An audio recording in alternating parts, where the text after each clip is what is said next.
We're good? Okay, could I grab everybody's attention? We're going to get started now. Mr. Boyd is here.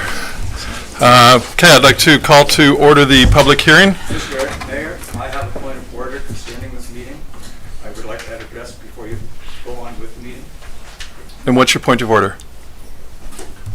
I'll identify myself. Mario Piemonte, 1020. Mr. Piemonte, can you do that one? We'll get you recorded first. Big button. Mario Piemonte, 1020 Sugar Mountain Line, Anmore.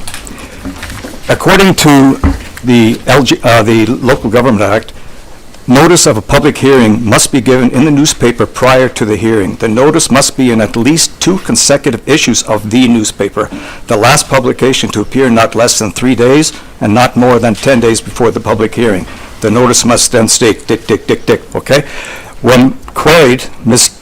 Halliwell replied this: in order to meet the notice requirements as per LGAS 466 subsection 3, the ads were placed in the July 22, 2021 issue of the Tri-City News and the July 23, 2021 issue of the Maple Ridge Pit Meadows News. To my mind, there's no way that means two in a consecutive week, and now who in Anmore would even see the one in Maple Ridge Pit Meadows? This is a way of skirting around the problem that you don't have legal standing in my mind right now for this meeting. Thank and you in for fact, your it should not be opinion. constituted. Ms. Halliwell, could you just get to the qualifications of the meeting? Yes, I would be more than happy to. And just as an added point, I didn't receive any questions directly from Mr. Piemonte or his household Okay. in relation to this, so I have not provided any response to you in relation to this query. Okay, please. So the advice and the legal requirements that we have are under the Local Government Act, you are correct, but subsection 4 of section 466 references section 94 of the Community Charter. Section 94 of the Community Charter references requirements for public notice. And it says here that subject to subsection 4, publication under subsection 1B must be in a newspaper that is distributed at least weekly in the area affected by the subject matter of the notice, and if the area affected is not in the municipality, also in the municipality. And B, unless otherwise provided, must be once in each week for 2 consecutive weeks. It goes on to say that if publication under section 2 is not practicable, the notice may be given in the areas by alternative means as long as the notice is given within the same time period as required for publication, is given with the same frequency as required for publication, and provides notice that the council considers is reasonably equivalent to that which would be provided by newspaper publication if it were practicable. So we have received legal advice before proceeding that we were well within the legislative requirements the way that we posted the notice. And the reason that we did such is essentially because newspapers are, as I'm sure you're aware, being published less frequently than they were previously. And within the 3 and 10-day requirements, there wasn't an opportunity for 2 notices to be published within that time period through the Tri-City News. I can say further that notice was also published in addition to what was legislatively required on our website, on our social media platforms, in our village hall, and also in our weekly email notification to residents. Good. Well, thank you, Ms. Halliwell. I will be ruling the point of order out of order, so we will continue. I have a statement regarding the public hearing tonight. I'd like to thank everybody for coming tonight to the public hearing on the proposed amendments to the Village of Anmore zoning bylaw. This hearing is being held under the authority of section 464 of the Local Government Act. Council for the Village of Anmore has given first and second reading to the zoning bylaw amendment, bylaw number 650-2021, and directed that this public hearing be held. I will now confirm with Ms. Halliwell that the public hearing has been appropriately advertised as notice provided, which she has just recently done. Thank you. Staff will present a summary of the proposed bylaw, and following the summary, the floor will be open to anyone in attendance that wishes to present his or her views on the proposed bylaw. Please note that this is not a question and answer period, and it is not an opportunity to debate the merits of the proposed bylaw with council, staff, or others in attendance. We want to ensure that all attendees who wish to speak tonight are provided the opportunity to do so. If you wish to provide comments, please come to the podium when invited to do so and begin your presentation by clearly stating your name and address for the official record. A 3-minute time limit will apply to each speaker, and a second opportunity will be provided after everyone has been given the chance to provide comments for the first time. Before the public hearing concludes, I will make a call for speakers 3 times before concluding the hearing. Once the public hearing is concluded, the Local Government Act requires that council not accept any further input from the public relating to the proposed amendment bylaw prior to consideration of the next reading of the bylaw. I now ask Mr. Boyd of Development Services to present the zoning bylaw amendment. Mayor McEwen, if I could, just before we turn to Mr. Boyd, I just did also want to confirm the submissions that were received Sorry, yeah. for the public hearing. Okay. So all submissions received to date have been provided to council and are available for public viewing. Submissions received after the publishing of the public hearing agenda are required to be made available at the public hearing for viewing and are available at the back of the council chambers. The village took the added step to publish the submissions electronically on our website at the written submission deadline of 3 p.m. today. And I also just wanted to take the opportunity to correct a number of residents who posted or shared that the Village of Anmore took down public hearing information from our website today. That is not true. The public hearing information is in the same location on the website as it was. However, there was no longer a link to it via the event on the main page due to our website's limitations in keeping events up after a certain time. Good. Thank Thank you. you very much. Mr. Boyd. Yep, yep. Thank you, Mr. Mayor. So, just like to read off a little bit today, regards to, there's always been some confusion between rezoning and subdivision, so I just read off a bit of a statement here just to clarify some issues. So tonight we're here to hold a public hearing and listen to input from the public. We've also received several submissions in relation to Ballaterra zoning bylaw amendment. It's important to differentiate between what council has the authority to consider and make decisions about through zoning and what falls under the authority of the approving officer. Anmore Council does not have the authority to approve the subdivision of lots, including road access or creek crossings. This is the responsibility of the approving officer. As part of his due diligence, the approving officer asked Council, as landowners, if they would be open to having a road constructed through dedicated parkland, and Council advised that they would be supportive. The request made by the approving officer is not related to the zoning of the property and the associated subdivision application, which has subsequently expired. It is also important to note that the approving officer is not legally allowed to approve a subdivision that landlocks a neighbouring property or owner. Claims made in some of the submissions that council is permitting a developer to change their plans through consideration of zoning amendment.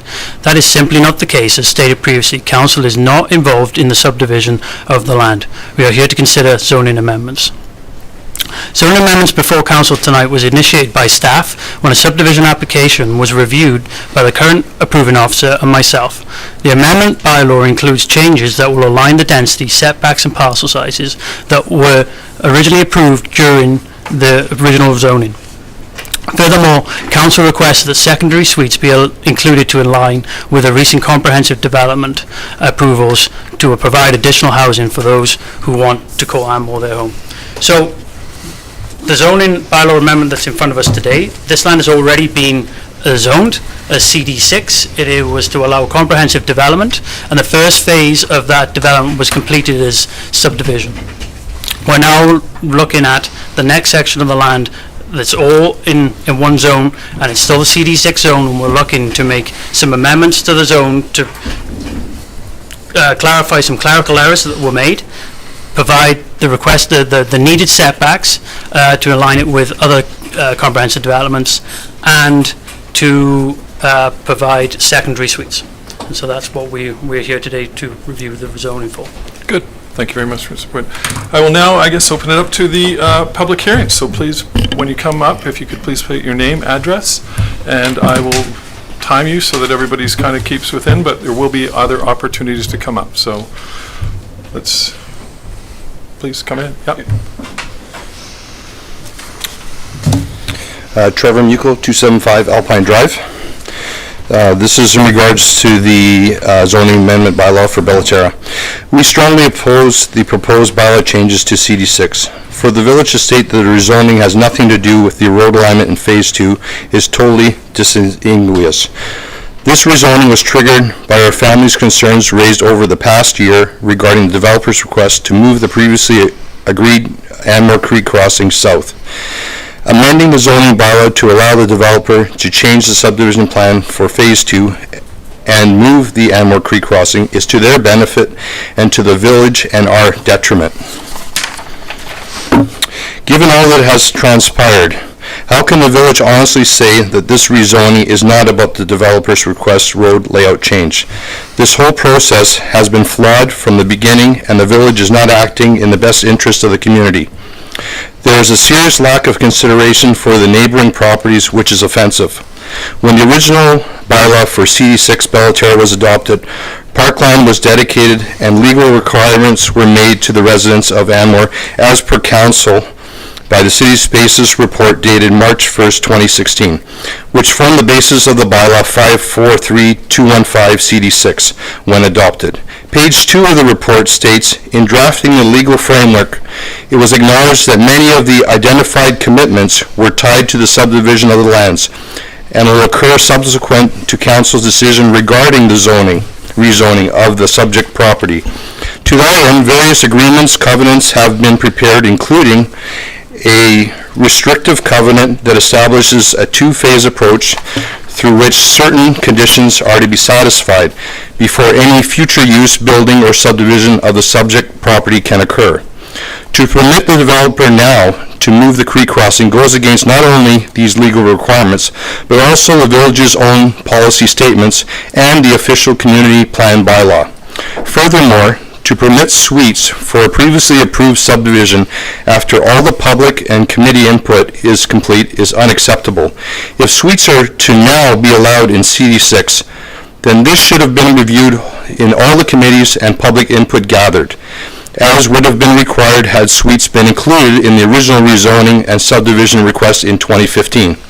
We are asking Council and Mayor to reject this bylaw amendment and ensure that the comprehensive development plan remain as it is shown in the current zoning bylaw 5682017, which clearly states that the comprehensive development plan in CD6 Bellaterra is an integral component of this zone and clearly confirms the intended location of the Anmore Creek crossing. Thank you for your time. Good. Thank you. I think next, yeah.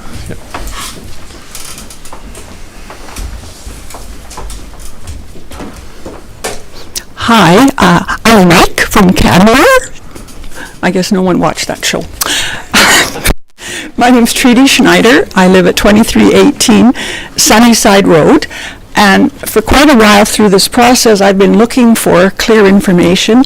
So my comment is I would have appreciated along the way something short and concise, is that this is why we should support these changes. But I haven't really come across any like that.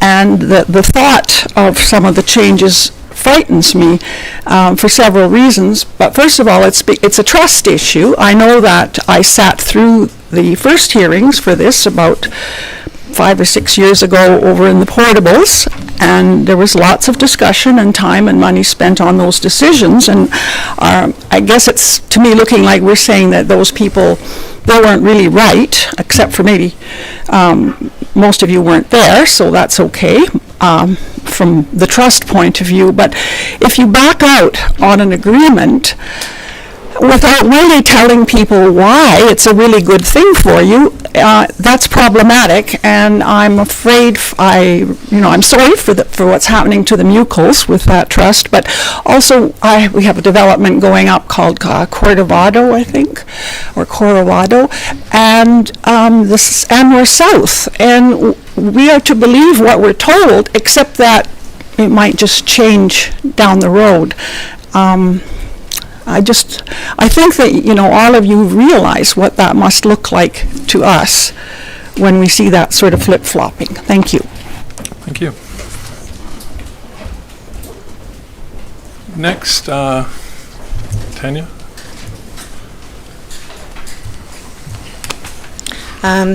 Tanya, can you hear me? Yep. Tanya Cameron, 265 Alpine Drive. I support what my brother Trevor had said. With respect to the proposed bylaw amendment, we feel that any changes to a CD zone that requires the complete removal of its detailed plan does not fall under rectifying clerical errors, and that those changes must be quite substantial to necessitate the complete removal of a plan that underwent an extensive approval process.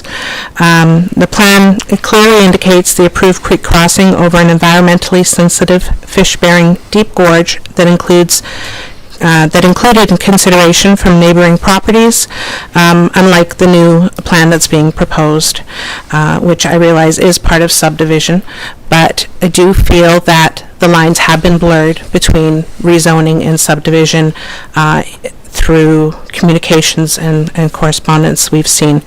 There are some changes to the existing CD6 bylaw that we oppose. Removal, obviously, of the plan, which was an issue we had raised as to why the road could not be moved, and removal of reference to residential hillside and in accordance with the Village of Anmore OCP, because there are some important areas in that OCP that would overlook and govern this plan. We oppose these changes because it appears the intent is to relax the rules for Bellaterra subdivision so the approving officer can sign off on the new alternate road layout that disregards our adjacent properties and is contrary to the policies in the OCP regarding sensitive creek crossings and neighboring properties. Those policies being RLU 7, that the village encourages subdivision applicants considering developing on the hillside to undertake coordinated planning efforts between landowners. I'll just abbreviate for time here. RLU 14, village encourages subdividers, developers to consider adjoining properties and the future extension of certain roads anticipated by development. T21, in determining the appropriate location for roads. And then we'll also note that in the OCP, the current approved CD6 comprehensive development plan is shown on the regional contact statement map, and that CD6 is designated as hillside residential on the land use map, showing the agreed upon plan. The consequence of this bylaw amendment will have substantial negative impacts on our properties. From our perspective, it appears the village's intent is to solely promote Bellaterra's best interest regardless of the expense on the neighboring landowners. We ask that council reject the bylaw amendment and instruct staff to work with us to come to a resolution. Thank you. Thank you.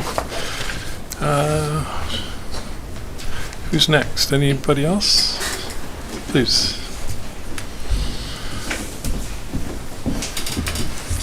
Hello, Jubin Jalili, 1501 Crystal Creek. Short and sweet, I don't see any benefit to the community in Anmore for this bylaw amendment, and I don't see any benefits for any parties except the developer. Therefore, I oppose to this one seriously, and I don't want the council to set the precedence for future developments for the developer to come back to the council and change the bylaw amendments. Thank you. Good. Thank you. Next.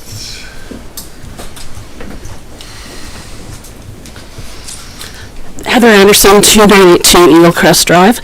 I've lived in this neighborhood my entire life, and I know when the development went in that it was going to have a fairly significant impact on the way our properties felt.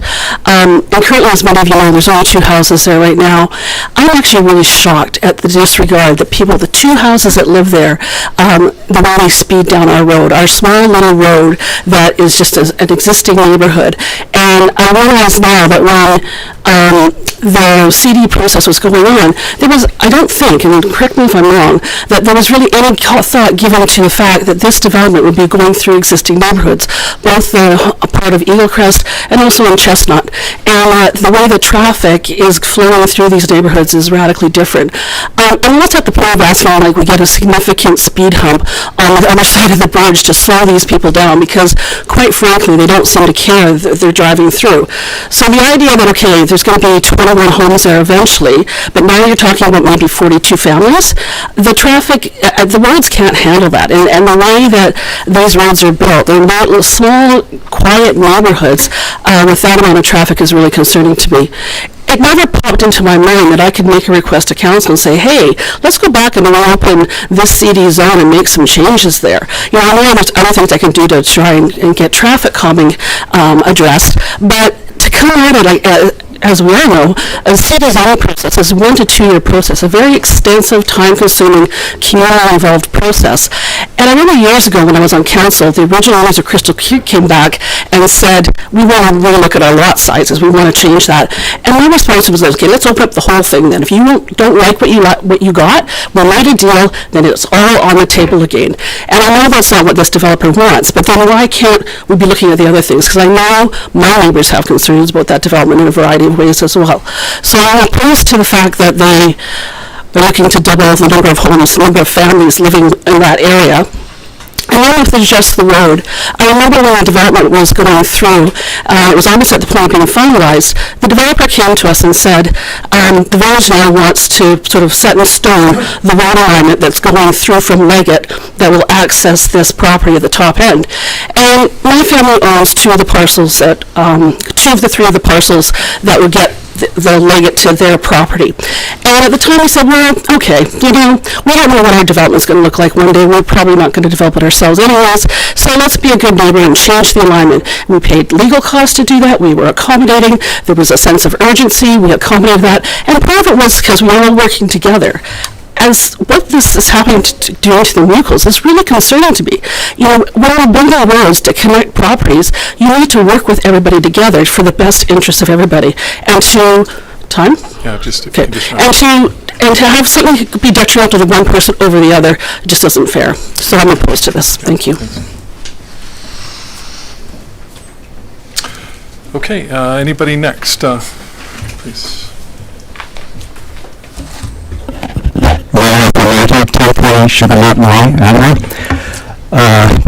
I was the chair of the APC that worked on this. We had 7 very competent people that worked on it for hours, weeks, months even, until we finally came up to the best deal we could get for the developer at the time and also for Anmore.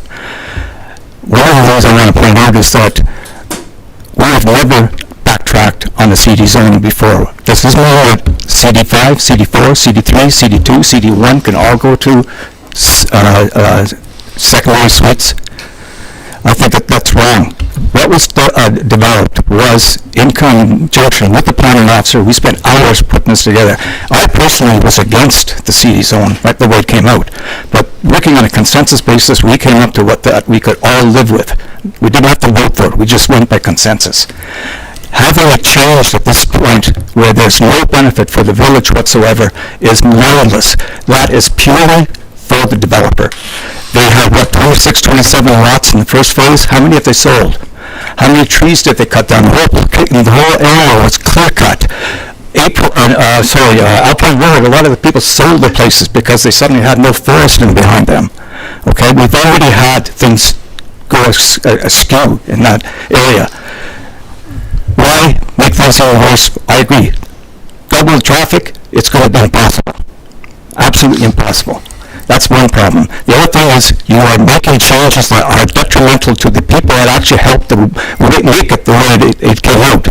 Herb Nico was, in fact, on that APC committee with me, and he was very strong in making sure that he did not get locked out.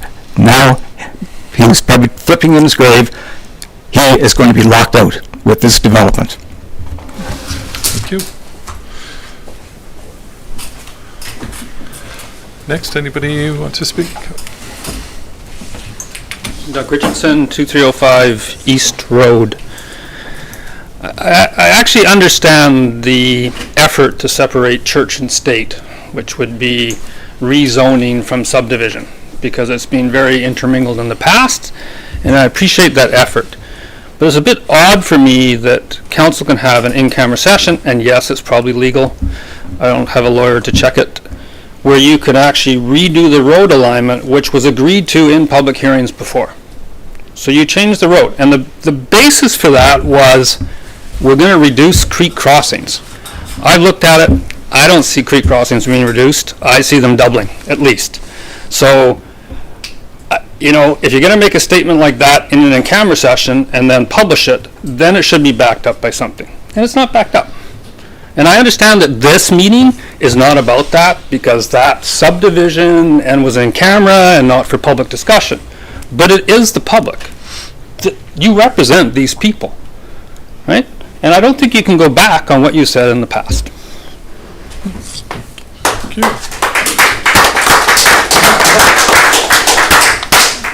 Next, anybody else want to say anything? Okay. Hello, everybody. Will Crocker, 2485 Leggett Drive. I just wanted to point out, I think with Christian, your position, I think quite often in the history of Anmore, you've had to come back to council and ask for guidance or input. I think that was the right step. But I think with council, with the way, taking a look at this, the way this zoning was awarded,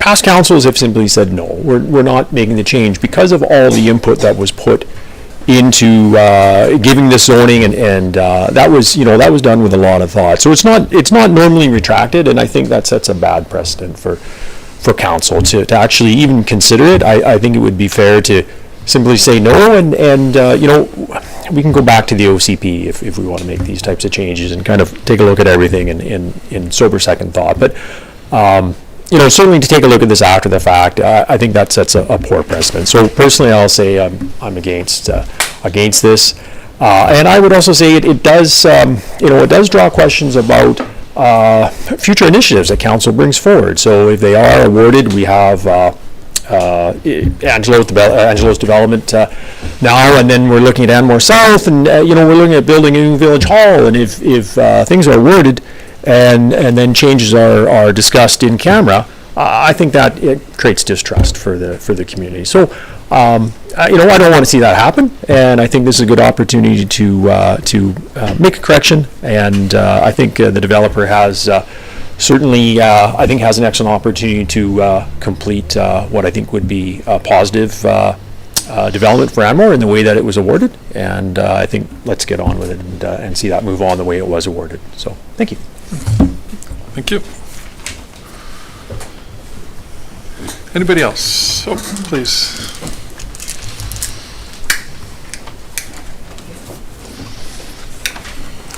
Nancy Maloney, 1724 East Road. And I would like to see as an underwriting principle or an overriding principle as Anmore develops and grows that consideration is given to the impact on any development to existing residents, which historically has not been the case. That having been impacted by a development adjacent to our property, which went from being a forest, to monster houses with secondary houses and clear cut and a road, literally a road adjacent to our property.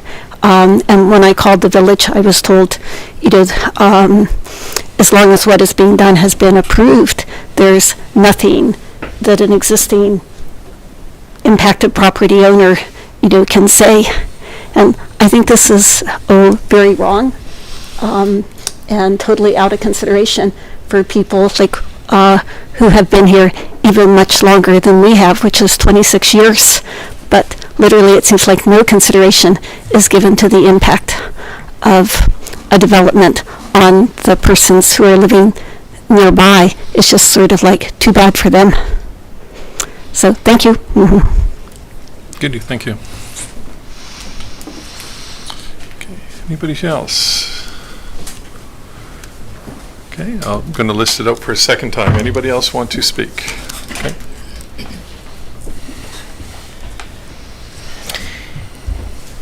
Chris Cedar-Green, 2318 Sunnyside Road. In the 1990s, the then Premier and leader of the NDP, Glenn Clark, said, "We're the government. We can do anything." That was in response to somebody challenging something that they thought the government wasn't allowed to do. I predict that not one of you will be in those seats 15 months from now. There'll be a new government in Anmore. And they can, with a stroke of a pen, reverse anything you decide. And I hope they do.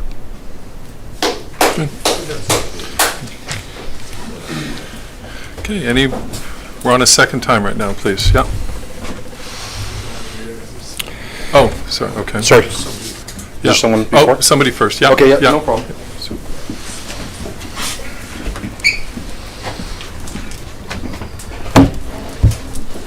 Your Worship, my name is Simon Wells. Excuse me, and I've got a frog in my throat. I'm legal counsel for Bellaterra Developments. And so... Is there any way you can speak a little louder? Can we get you some water? There's something in my throat. So if you give me a second, I might be able to clear it out. Do you want some water? It might be a good idea. I don't want to cough a lot in front of it. Okay. Just right now. Thanks. Yeah.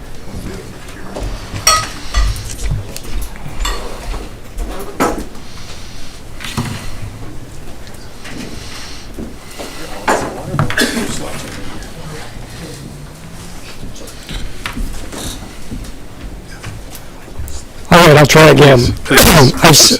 On behalf of Bellaterra, I've submitted a letter today to council that forms part of the council package, and I'm going to speak to that letter today and try to clarify some of the details of what Bellaterra thinks is going on here. I want to start by telling everybody that Bellaterra is not the proponent of this bylaw. It's being assumed by people that... Please. No, let me finish my submission, sir, Please, or if you you'll be don't asked to mind. leave. Go, please. I'm not going to have...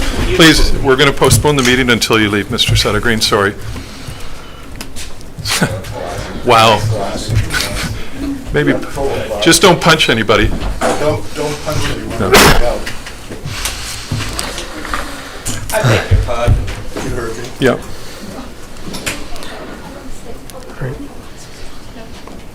All right. So we'll start over again, sorry. Mayor, members of council, and members of the public present, I'll try to explain it then in detail, and I'll take you there eventually so you will understand why I'm saying what I'm saying. So I'll begin with this. As the landowner of Phase 2 of the Bellaterra development, and as well as several remaining properties in Phase 1, Bellaterra is the party most affected by this bylaw. It was also the original proponent, as you all know. Bellaterra previously went through an entire detailed and extended planning process with the Village of Anmore, culminating in the current CD6 bylaw. It then went through a further process with the former village approving officer and obtained a preliminary layout approval for Phase 2 from the village approving officer in 2018. So the two different processes happened here. I want to first of all make the point that council, through its zoning power, sets out the parameters for the use of land such as density and setbacks. That's what we're here to talk about. What's your permitted uses? What are your setbacks? What's your density? The village approving officer decides where lot lines go and how a layout of a subdivision looks. So even though in that original bylaw there was a plan at the back of it that was called a development concept plan, that's not part of what a council does in a zoning bylaw. That is the job of the approving officer. There's two different processes. And there is another process underway where Bellaterra has applied for an amendment. And members of the public who have concerns about that can make a submission to that approving officer. And so everybody understands the approving officer is employed by Anmore, but is actually a statutory officer. It's a Crown official. They have a different set of authority from here. So that's why these things are getting blurred into two processes. So the approving officer deals with the creation of the lots and approves the eventual subdivision layout. That approving officer is obliged to consider what is in the public interest. Council can't tell him that. Even if they put a plan and say, this is the plan that we approve, that's not their job. It's the job of the approving officer. So the final decision rests with the approving officer, and what happened here is that the PLR for Phase 2 does not match the plan attached to the original bylaw. If you go and take a look at the two plans, it changed. The location of the cul-de-sac turnaround moved, the trails moved, the lots moved. Things change after you pass zoning. As long as it complies with the zoning parameters, that's normally fine. Nobody thought that was remarkable, but it became a problem when our client moved forward. And I'll come to that later, and that has to do with the Muckle family and their opposition to this. And I'm going to address, for everybody's benefit, the perspective of Bellaterra on that. Can I, Yes? Mr. Wells, sorry about earlier on for the disruption. We're close to 3 minutes right now. It seems like this is a perfect segue for you. You can come back when we do the second round to complete your thoughts, if that's all right. I just don't want you to get right in the middle of something and that, so we're right That's at fine. I wasn't aware it was under a 3-minute delay, so I'll wait. Yeah, but you have several times to come up and complete. So, okay, sorry. Please, so we're now on to, has everybody spoken for a first time that needs to speak? Okay, we're on to the second time now. Please, Trevor. Trevor Mukel, 275 Alpine Drive. This is about public safety near the Bellaterra development regarding the rezoning bylaw. During a wildland interface fire, the current approved Anmore Creek crossing, which is shown in the comprehensive development plan, allows fire truck access onto the 3 parcels, Bellaterra, Trevor Mukel, and Tanya Cameron land. This triple access could allow up to 3 fire pumper trucks to battle an interface forest fire on the hillside across. If the creek crossing gets moved to the south and there is an interface forest fire, fire trucks will not have access onto the Mukel and Cameron properties west of Anmore Creek, causing an unsafe environment for the community and residents of Anmore. The result will be 1 pumper truck fighting the forest fire, which would be an endless battle. Does the Village of Anmore want to be responsible for a road access mistake in the future that could endanger resident lives? The village should have all present and future roads connected to in and out arterial routes for emergency response and public evacuation throughout Anmore. Thank you for your time. Thank you. Sorry, let me just get back to...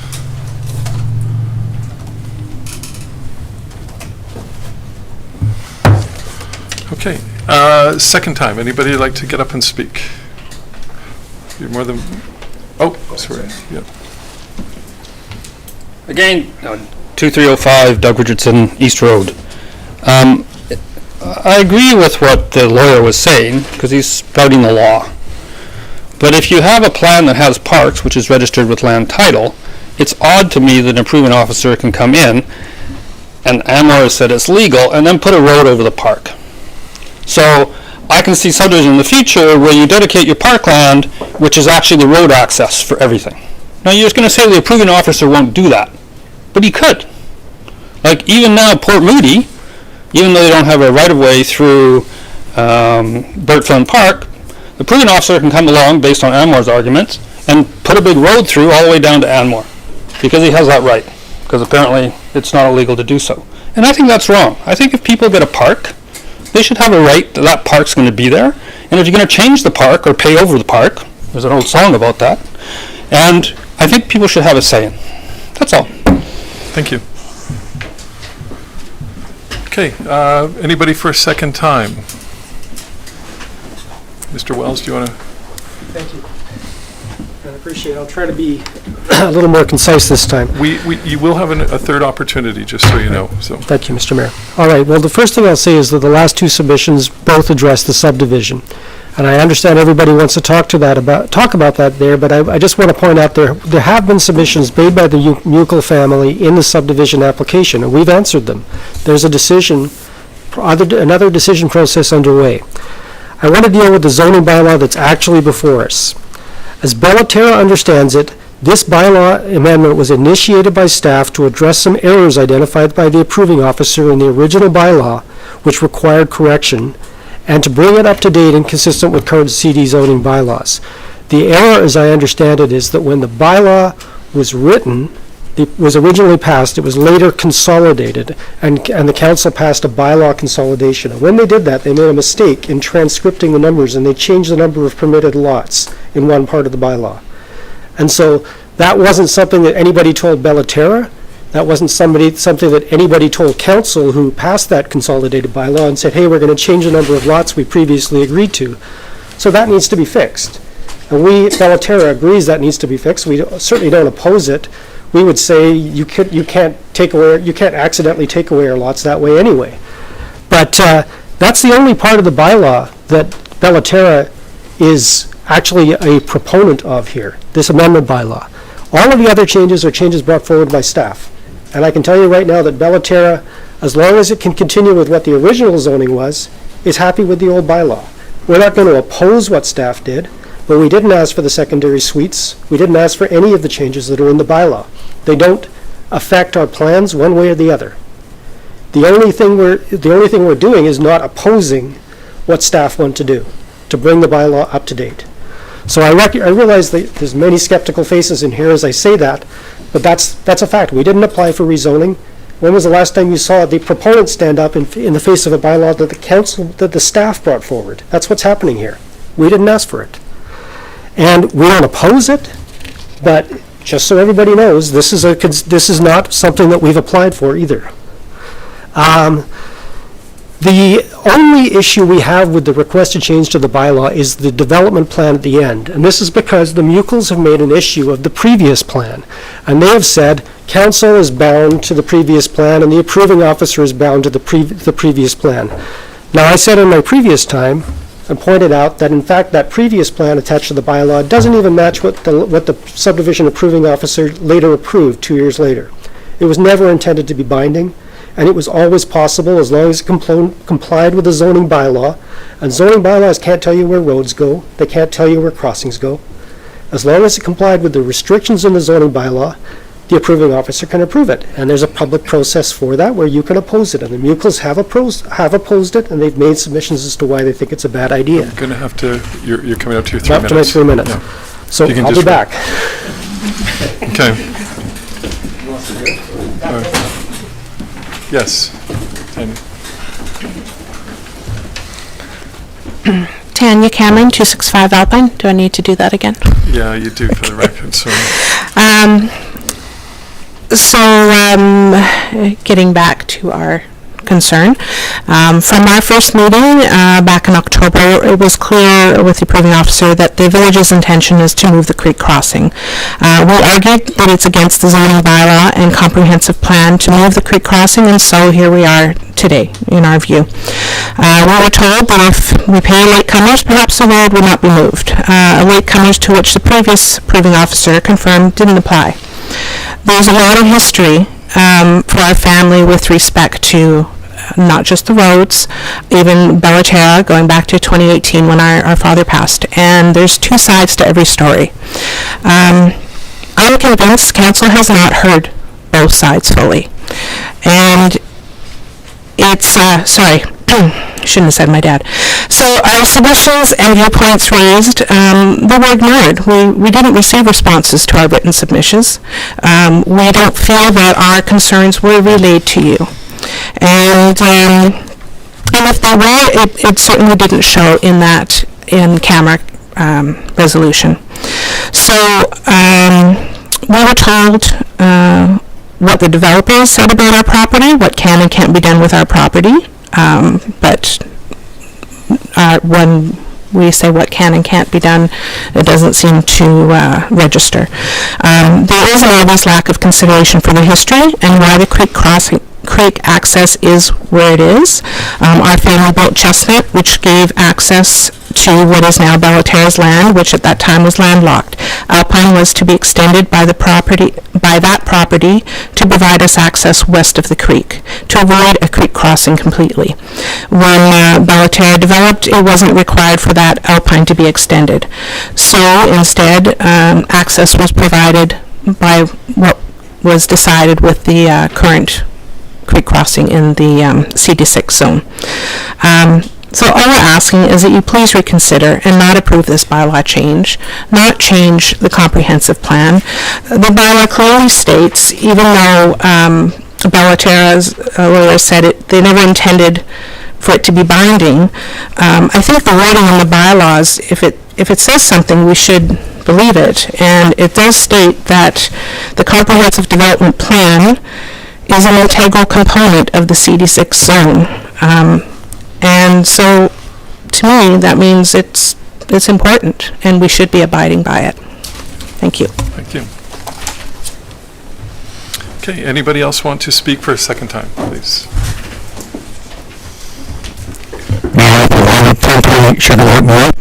I'm curious about something. The counsel for Bellaterra just mentioned that it was not Bellaterra that brought in these changes, particularly secondary suites, for instance, that it was staff. Could somebody rationalize on council why you want secondary suites? If you remember what happened in Ravenswood, which had no secondary suites, but a lot of them were illegal, and we had a real major parking problem there for a while, real kerfuffle when I was on council. People could not park their cars in the driveways because they were not big enough, so they put them on the streets. That created a problem for the fire department. We can see the same thing happening again. You're going to have 4 cars instead of 2 cars. You may have 6 cars if you have 2 teenagers. That is an unacceptable thing because these lots were not going to be big enough to do that. Thank you. Second, please. Heather Anderson, 2982 Eagle Crest Drive, sorry. Used to be Sunnyside. The comments made by Bellaterra's legal counsel are concerning to me because historically, CD zoning was brought in, and, for lack of a better way to explain, people want it set in stone. They want to know what they're agreeing to. They want to know the process they're going through, and the ultimate plan that, yes, there will be so many third-acre lots, and they will be in this area, and yes, there will be so many half-acre lots, and this is what it's going to look like, and then they're going to take down so many trees, and this is generally where the roads are going to go, and they want some certainty. To change it after the fact is really concerning to people, because with CD we're saying, okay, we're allowing smaller lot sizes than the current 1 acre, but we want some certainty. We want some things given back to the community, and we also know what we're getting. We want to know what it's going to look like in the end. We don't want the plans changing halfway through the middle. And then, if that does happen, it puts a lot of question marks in people's minds. It's like, well, what else is going to change? Well, we spent all this time working on this plan, and now you want to change it midstream. And I guess, if the developer doesn't want secondary suites, and the community doesn't want secondary suites, why would the council and the staff put that through? I don't believe anywhere else CD zones have secondary suites, and there was a reason for that, because already you have one family on a third of an acre or half acre versus, 1 acre where you could have 2 families. So it balanced out in the end. So I just think, why would you make such a change when it goes against everything that people expect in Anmore, and no one is saying that they want it? Thank you. Good. Thank you. Okay. Anybody else for a second time, please? Jubin Jalili, 1501 Crystal Creek. I don't need to remind everyone that Mr. Trevor Mukel is a respected firefighter. When I hear that this gentleman says that life safety is being compromised by that creek crossing, change, I urge council to take it seriously. We are considering life safety, life of people, versus some profits that will be compromised. Thank you. Thank you. Next, anybody want to speak a second time? Okay, I'm going to move it on then to... No. This is the third and the final round that we're going to go. Trevor. Well, let me just get a new piece of paper here. Hold on. Trevor Mukel, 275 Alpine Drive. About the Bellaterra development. The Bellaterra PLR was expired for 3 years, and the only way the village and Bellaterra found out about it is that we, the Mukels, did 2 Freedom of Informations. Another point, we also sent multiple emails to the approving officer with no replies to our emails, at least 3 to 4 emails. So the communication between the Mukels and the approving officer has been horrible. When we send out an email, we get always a response from village and council, but the approving officer needs to open up the doors to better communication for this and future, because if the approving officer is part of this with other developments, he really needs to open up the doors. When I get a comment from the approving officer asking on what is transpiring or an answer, I get the answer, I will contact you when needed. And that was the reply. Thank you for your time. Thank you.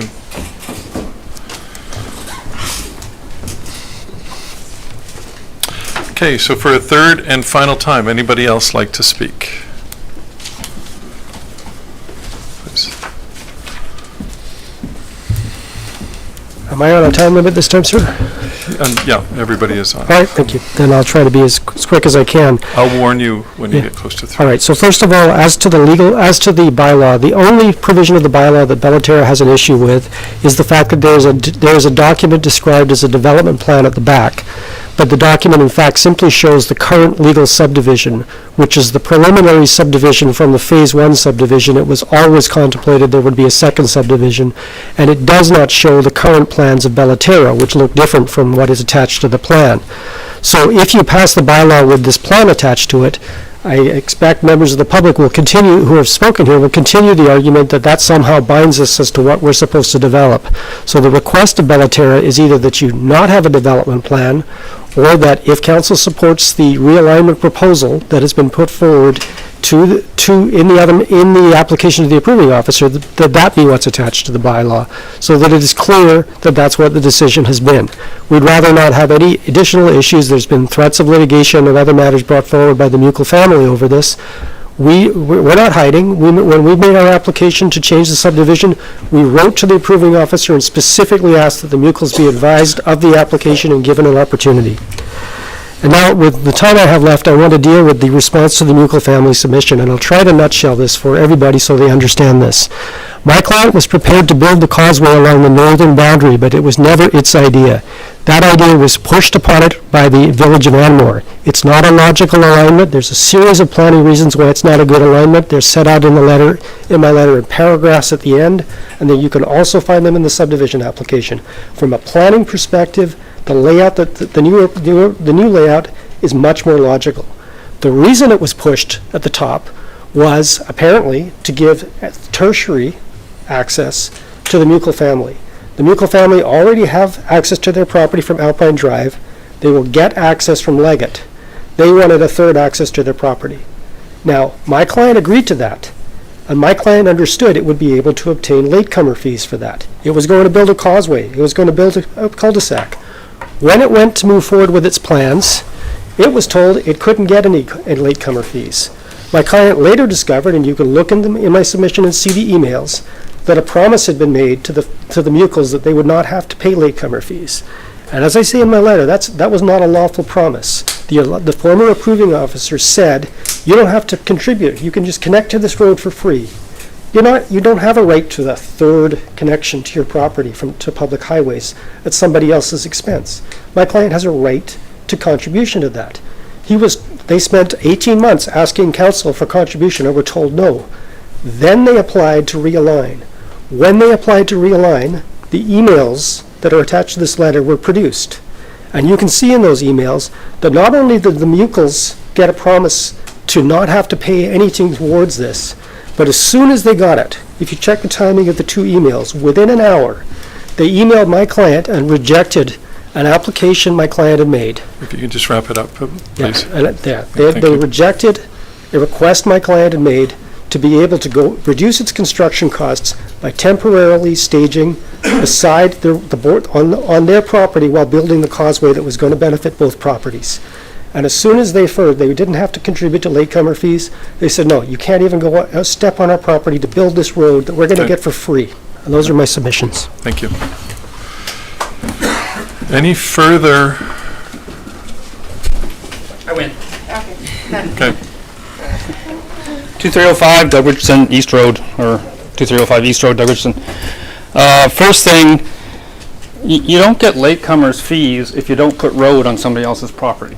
So I don't know where you get that from. You're supposed to be focused here. You don't get latecomers fees unless you put the road on somebody else's property. If it's beside, you still don't get it. It's for roads that go through.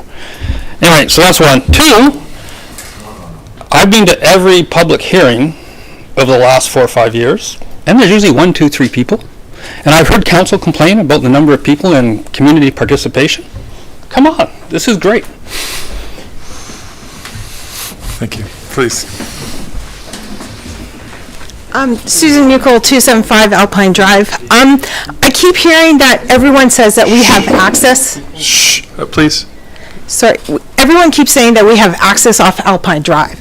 I don't know how people think we have, it's 3 private driveways, and there is no, with the rules that the village has about setbacks and all that stuff, there's no way we could build a public road to get access to the part of the land that's going to get landlocked if they move the crossing from, that was supposed to be one crossing that would share between our 2 lands, or 3 lands, because it will also go into Tanya's part of her land. But part of that is now, like, if we get access from Leggett, if we want access back to this area of our land, we have to build another creek crossing. So the village, in a year, when it becomes public road, will now have 2 creek crossings a few hundred meters apart, that is supposed to be over, like a creek that is for, like, with sensitive for all the different environment. And so I think that the village is also going to add costs to maintenance of everything, because now instead of just having 1 creek crossing that will subject 3 people's property, now you have 2. And then the village, in the long run, is now going to be responsible for the maintenance of all these creek crossings. Thank you. Good, thank you. Okay, third time, please, Tanya. Tanya Cameron, 265 Alpine Drive. I'm going to try and follow my notes here. So a couple of the things that have been raised, that we have 3 legal access. Technically, there's people saying we have access from Alpine. It's not feasible. It is not possible, and that's because Alpine was supposed to extend through the Bellaterra property, and our homes were built based on that understanding that that access would be provided in reciprocal for the access that was given through Chestnut Crescent. Alpine was not extended. The crossing of Anmore Creek was supposed to happen again in place of Alpine not being extended, and so here we are. The imposed deadline that Bellaterra's lawyer mentioned about timing of emails and such, we were under a lot of pressure to give a response, and that was our deadline. Latecomers, same reason. What we were told latecomers does not apply to us is the very same reason the village's lawyer gave our father when he asked for latecomers on Chestnut Crescent. Same scenario. He didn't have to build a road. He didn't have to give them access, but he did. And it was denied by the village's current lawyer. And again, I just say, there's 2 sides to every story. And honestly, had I known we were supposed to bring our lawyers, I would have brought mine. Yeah, and so by approving the bylaw change, based on the City Spaces report that was with the bylaw when it was adopted, we feel you're removing the comprehensive development plan and you're essentially giving the approving officer the go-ahead to make that change. So again, that's blurring that line in my mind. Thank you.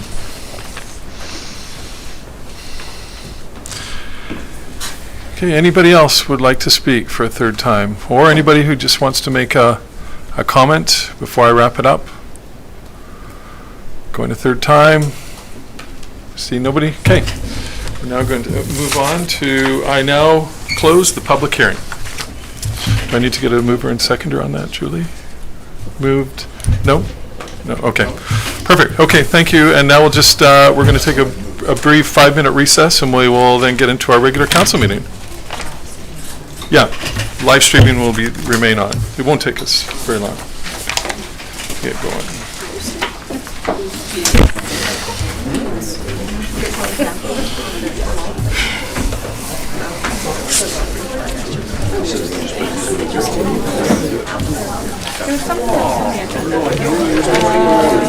I think so.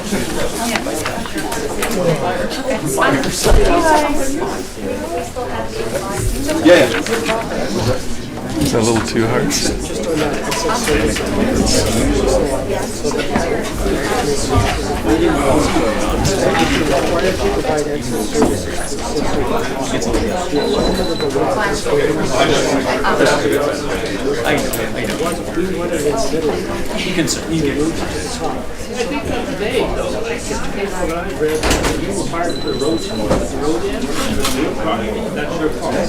If you, like, for example, you get late hammers from the 3 lots that you have to go through to get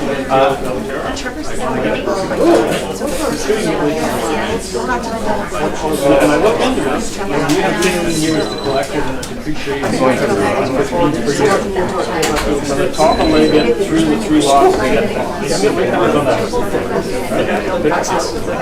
So we're talking about when the proving officer is required to what they're sure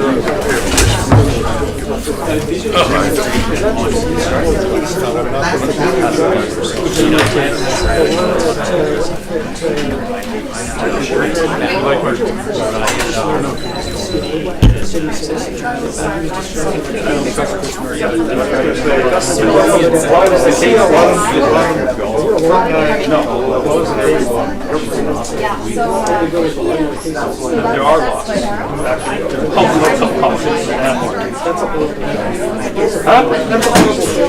It is a horrible thing.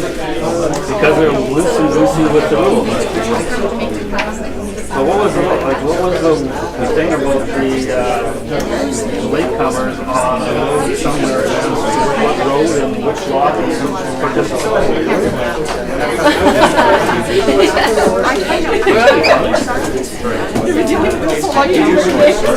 like down on Fern Drive or something.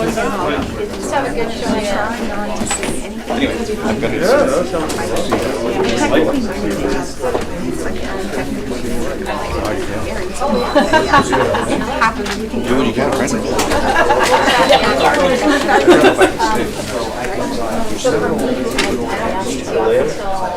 No, I don't know, it might be reasonable for the 9, where you're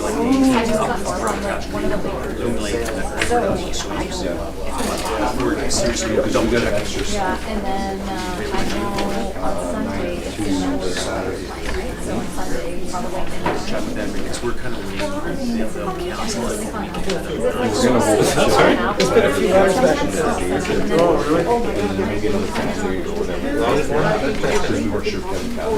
There's a lot of money involved. Well, Number of letters go with the amount of money. Check with them, we'll know by 7. They run with the problem is we're not. Just an idea. We went up there 3 weeks ago. I understand that. We just took the stand up. You go in with something for $50,000, it's a waste of time, because even if you win, you still get $50,000. Right. Okay. Thanks very much. I use Natalie Baker, like she's good with that one. Yeah, well, that is active. Hey, could I grab your attention, please? Oh, is she? For the special counsel. She'll know all about this, we'll talk to her about it. Are we, I can charge her, but she's $500. are we good to go? Okay. Okay, good evening, everyone. Welcome to the special council meeting for Thursday, July 29th. It's currently 7:10. I'd like to call the meeting to order. Approval of the agenda. The recommendation, we are doing an amendment to the agenda, which is the purchase of a used dump truck on table, and we will be classifying that as 5B. So with the recommendation that the agenda be approved as amended. Someone to move that? Moved, seconded. Any discussion? Seeing none, all those in favor? Opposed, carried unanimously. We now have public input. Public is permitted to provide comments to council on any item shown on this meeting agenda. 2-minute time limit applies to speaker. Apparently, no input will be permitted with respect to item 4A as a public hearing that preceded this meeting, as council may not receive any further information following the close of the public hearing. So would anybody like to, we only have 2 things on the additional resource requirements for the community hub and now the dump truck. Doug Richardson, 2305 East Road. At the last council meeting, I brought up the Community Charter and the Local Government Act with respect to the 5-year plan and extracting more money. And my understanding is you can't do that. Like, councils are can put their budget in the 5-year plan, and you're kind of stuck to that for the year. You're not allowed to go sticking out money. So if you could address that, like which part of the community charter and which part of the local government act does not apply, because as far as I understand, you're not allowed to do that. And that's to protect the residents. The council can't go hog wild and like double the budget and buy whatever they want. So there's restrictions on that. I think Ms. Halliwell did respond to this at All she said is you have meeting. complete carte blanche to do whatever you want, and that's specifically not in That's the not law. exactly what she said. Anyway, Ms. Halliwell, do you want to bring it up again and refresh? I certainly can, but if Okay. you just give me a moment, I Okay. could maybe do that under the agenda items. Okay, but I've got a okay. quick We'll bring it chance up to when we bring up come the forward with specific the section. allotment. Okay.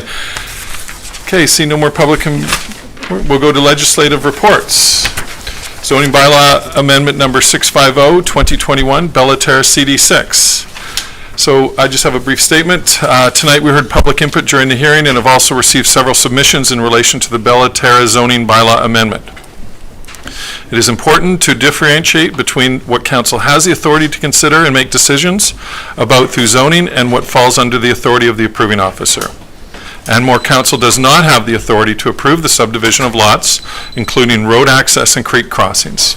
This is the responsibility of the approving officer. As part of his due diligence, the approving officer asked council as landowners if they would be open to having a road constructed through dedicated parkland, and council advised that they would be supportive. The request made the approving officer is not related to the zoning of the property, and the associated subdivision application has expired. I also want to clarify that council is not here to permit a developer to change a plan that was already approved. As stated previously, council is not involved in the subdivision of land. We are here to consider land use decisions. The zoning amendment before council tonight was initiated by staff when a subdivision application was reviewed by the current approving officer and manager of development services. The amendment bylaw includes changes that will align the density, setbacks, and parcel sizes with what was approved during the original rezoning of the property in early 2016. Further, council requests that secondary suites be included to align with recent comprehensive development approvals to provide additional housing for those who want to call Anmore home. Mr. Boyd, do you have anything further to say? Well, I suppose, in response to the report, one of the main issues that the approving officer had when reviewing the existing CD6 zone was the incorrect number that was within the zone. And at that point in time, we then decided that we should review the zone and make sure it's in accordance with what I believe is the correct way of zoning a piece of property. And as I reviewed the previous zone, I don't think it was quite the way it should have been done, and so hence why I reported back to council. I think the zone should be looked at. Good. Okay, well then we'll have, I'll put forth the recommendation that council give third reading and adopt Anmore zoning amendment bylaw 650-2021. Could I get someone to move that? Moved and seconded. Open up for discussion. Councillor Wevering. Yeah, push buttons. Sorry. Glad we had so many people coming out to this. I listened. I'm not going to speak about the subdivision, as Mr. Boyd and the mayor just addressed that. That's out of our purview. As most of you probably know, I support affordable housing in Anmore. I did, listen to a lot of the comments about the process and how this, the suites have come sort of at the 11th hour. I respect that it is a legal process, but I did consider it. But I think one of my concerns is suites get put in houses anyway, and I think it was addressed by one of the residents that illegal suites can be put in, creating parking problems, creating septic issues, which we've struggled with. So I'm really back and forth on that one based on the public input, but I still ultimately support the addition of suites. And of course, the clerical changes are kind of a no-brainer. The corrections, good. Yeah. Any other comments? Okay. I know myself, in most public hearings, I usually go through each and every bullet of everybody that says and provide comments, but as been informed tonight, there could be a bit of a legal context to that, so I think I'm going to save some of my comments. So with that being said, I'll call the question. All those in favor? Opposed? Carried. Thank you.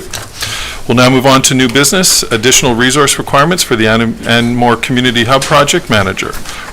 A report dated July 26 from Ms. Halliwell. Thank you, Mayor Ms. McKeon. Halliwell. And for those extra few minutes to find out that is Part 6 of the Community Charter that you might want to have a look at. And it says that the municipality's financial plan must set out the following for each year of the planning period: the proposed expenditures by the municipality, the proposed funding sources, and the proposed transfers to or between funds. So as I had indicated previously, council sets out a 5-year plan every year. It's at an aggregate level, and as long as the expenditures are within that, as approved by council through resolution, a bylaw amendment is not required. However, it is also well within the rights of the council to bring forward a financial plan bylaw amendment at any time if those expenditures do go over or the funding sources don't materialize as was expected. So I don't know what more I can say in that regard, but hopefully Part 6 will help you if you need to take a look at that a little bit further. Good, thank you. In relation to the request, so at the last council meeting, council had requested some further detail in relation to the proposed project manager for the Anmore Community Hub, and that is included within the report that you have in front of you. Under the discussion, it shows all of the tasks that the project manager would be undertaking. And further, staff conducted some reviews around other project management firms, specifically around their rates. And we found that the rate that has been proposed by ARC Projects, which is the recommended proponent, are between 10 and 30% less expensive than the other project management firms. And additionally, it's important to note that the particular individual that we would be looking to hire through ARC Projects, not only does he have project management experience, but he also has construction management experience, which would be quite difficult to find, particularly at that sort of rate for another person. So that's why I have a recommendation here that I can read, and I Please. certainly would be happy to answer any questions Let's get council the recommendation has. on. So the recommendation is that council approve one-time funding of up to $120,000 for the Anmore Community Hub project manager position for the term of the project to be funded from the capital reserve, and that council authorize the chief administrative officer on behalf of the village to enter into a contract with ARC Projects for the Anmore Community Hub project manager position. Good, could I get someone to move that? Moved, seconded, open up for any discussion. Councillor Weberink, and then, yeah. Sorry, through the chair, Ms. Halliwell.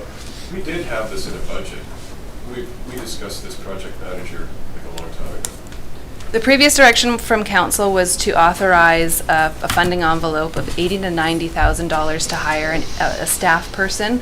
That staff person at that salary range doesn't include benefits, which is upwards of 30% on top of that. So this would also be in line with the village hiring a staff person instead of a contractor. Good, thanks. Councillor Trowbridge. Yeah. Sorry. So we're not just getting a PM, we're getting a CM as well. Okay, so, yeah, having experience in that industry, we wouldn't be able to touch those two skill sets in a single person. Hard to find it in a single person, but probably a lot more expensive. I'm comfortable with this. Good. So no further comments. I'll call the question. All those in favor? Opposed? Carried unanimously. We'll now move on to 5B, the on table, which was the dump truck, Salter plow. Thank you. Yes. So, and I appreciate council making the accommodation for this on tonight's meeting, as we won't be meeting again, at least at a regular meeting, until September. So, as a reminder for everybody, in August of last year, council actually passed a resolution that said council approve a budget of $80,000 for the purchase of a pre-owned single-axle dump truck. And that was in support of Public Works to reduce the amount of contractors we use for that purpose, and also to assist in the winter maintenance program within the village as well. So the resolution itself was to approve the budget, but we're here tonight to request a specific amount to be spent on a dump truck, because one was brought to our attention last week, and there's details in the report in relation to the dump truck. So it's a 2008 Freightliner M2, And the truck itself was a trade-in from the District of Squamish, so it would have been maintained by their in-house mechanics for the life of the equipment when it was in their possession. And it has approximately 173,000 kilometers on it, or 10,000 hours. Our operations superintendent has been out to inspect the dump truck and feels that it would be a very good value for what we could purchase the truck for.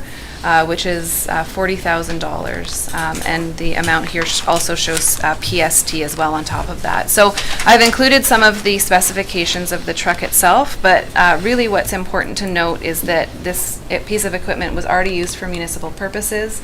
It's outfitted with a salter, the sander box, as well as the underbelly plow, which is what we would want for the winter maintenance, and also all of the safety equipment that would be required for municipal operations, so flashing lights, the backup beeping indicator, and that sort of thing. So it seems like it would be a very good fit, obviously well within the previously approved budget by council, and I've got a recommendation here I can read out. Please read it.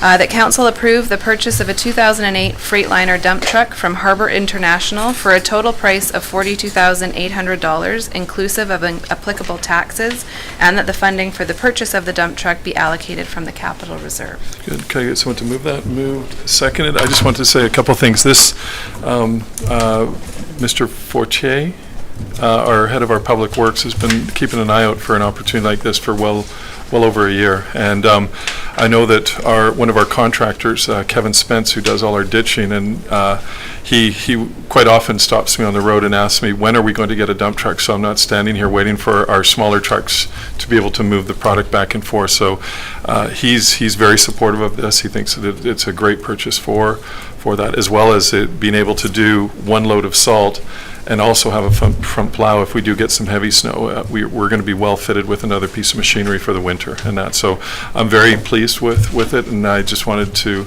thank Mr. Fortier for all his diligence and work in trying to find this. So any other comments? Councillor Weber? Yeah, I think it makes sense for a village like ours, for the amount of miles we're going to put in this thing, to not have the capital cost of a newer vehicle. We just appreciate it faster. I mean, it's like our fire trucks. We retire them with 30,000 kilometers on them. They're hardly used. So this makes a lot of sense. I think it's a good bargain. Good. Councillor Trowbridge. Yeah, I agree. I mean, the miles we put on it in our community are so minuscule. We should get a much longer duty cycle out of these Freightliners than they've already got. Doesn't make sense for the larger centers, I get that, but it does make sense for us.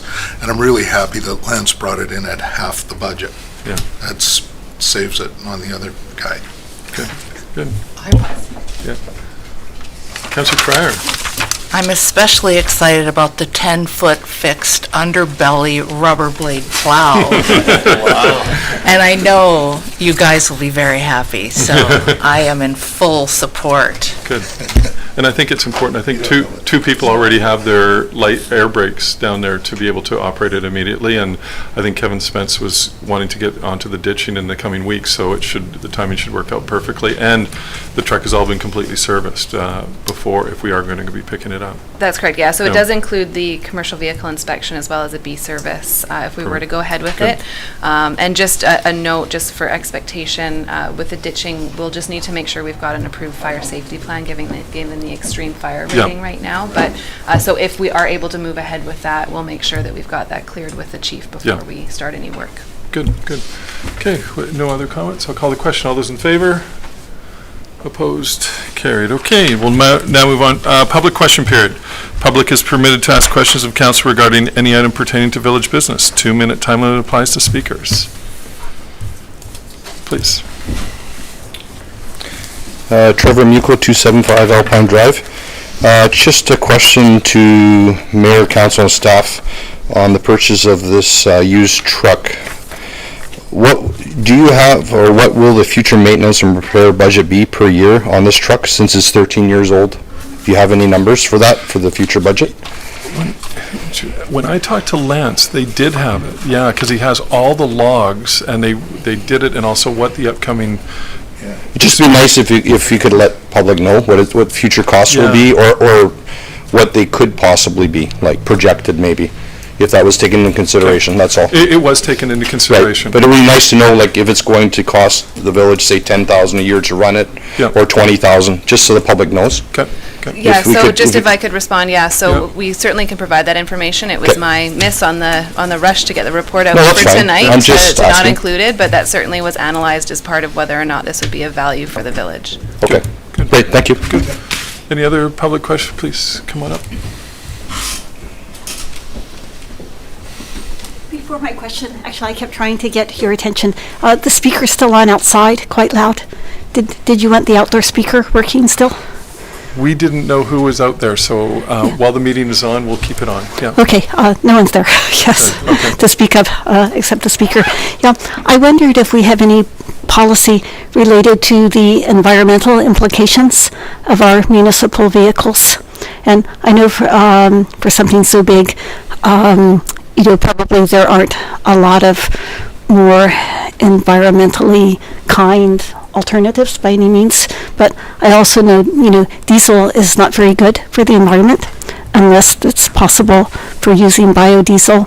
So do we, if we don't have any plan, I think we should actually have such a plan of converting our vehicles, to electric power. Like, it would be a highly desirable thing for Anmore in this area also to be a leader, rather than doing things which may be cost-wise cheaper, but environmentally wise, not good for the environment. We actually had a grant and a report that was probably about 5 or 6 years ago, and they came and did analysis and said that with the limited mileage, as Councillor Weverling had said, there wasn't really anything we could do. However, we did take note of it when we bought the Kubota, which was rather than buying a bigger vehicle, to get a smaller vehicle to lessen that. But we don't have the electrical resources down at the Public Works to be able to facilitate any of that at this point either. So the report, I remember it was a report we received a small grant on it, and it came back and it said that it's not feasible in such a smaller community. So, thank you. Okay, thank you. But it is something that we do keep an eye on. Any other questions from public question period? Doug Richardson, 2305 East Road. Okay. So Paul mentioned suites and sustainability, which I tend to agree with in general. However, Anmore has bylaws which suggest if you want to have a 150 meter square suite, you got to have a 600 meter square house. And it sort of doesn't make any sense to me, because the suite is based on 25% of the size of the house. This is in the bylaws. Mr. Boyd. Mr. Richardson, I agree with you, and that's something that we're reviewing as part of the bylaw review Okay, well, this process. is my question. Okay. When is council going to address that issue to make Anmore potentially more affordable and more sustainable? So it's coming in the fall here. As we go through the summer here, Okay. I will get through that report. Second thing, I've been to every public hearing in the last 4 or 5 years. There has not been one public hearing that resulted in any change to the thing brought to public hearings. So what is the point of public hearings? In fact, your written statement was pre-written before the public hearing. So it's No, it like a wasn't. waste of time. No, it wasn't. You read it. You didn't write it as you're reading it. I jotted that down. Okay, but what's the point of a public hearing if nothing ever changes? Like, nothing has ever changed in a public hearing, which means the public speaks, but you may listen, but nothing, what we say is relevant. I would argue that when we had the zoning public hearing, a lot changed in it. The original one in 2017, yes. Same when we did the last time. OCP. So, yeah, you're not right on that. I said in the accurate on last that. 4 years, is what I said. Any other public question period? Okay, move to conclude. Move to adjourn. Move second. Any discussion? All those in favor? Carried unanimously. Thank you, everybody, for coming out. Have a good summer.